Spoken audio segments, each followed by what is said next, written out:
Вадим Владимирович, прокомментируйте, пожалуйста, о продлении срока содержания Михаила Борисовича Платона Леонидовича и голодовки Михаила Борисовича. Ну, о продлении все комментарии уже сделаны. Это вопиющее, по нашему убеждению, беззаконие. Причем особо выдающееся тем, что не просто даны неверные оценки судом, да, как это было до сих пор, а без всяких оценок просто впрямую проигнорирован прямой законодательный запрет. И даже не упомянуто о существовании такого закона.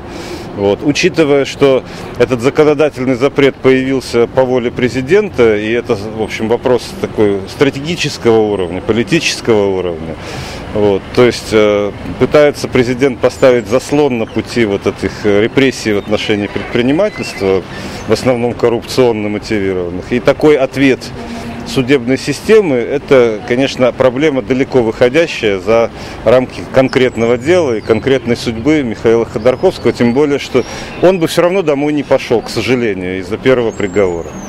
Вот. Поэтому тут больше комментировать, пожалуй, нечего. И именно вот этой совершенно экстраординарной ситуации, вопиющей и очень опасной как прецедент, потому что ведь известно, что с этого дела потом пишутся кальки, беззаконие и по городам и весям нашей страны распространяется. Вот именно этой проблемой и этой причиной обусловлено его обращение к председателю Верховного суда, и где он сделал в том числе заявление о голодовке.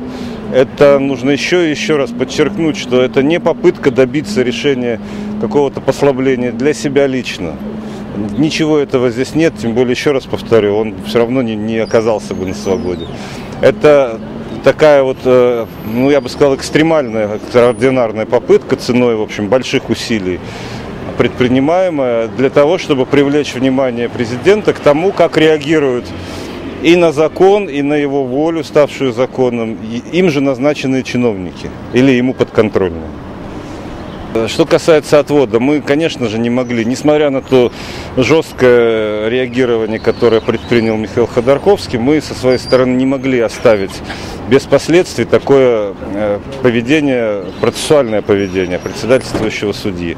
Потому что, вот как я сказал, выступая сегодня в судебном заседании, это, понимаете, это такой вот очень серьезный элемент притворства. То есть вроде как вот по процедуре, вроде как вершится правосудие. А на самом деле это такая игра.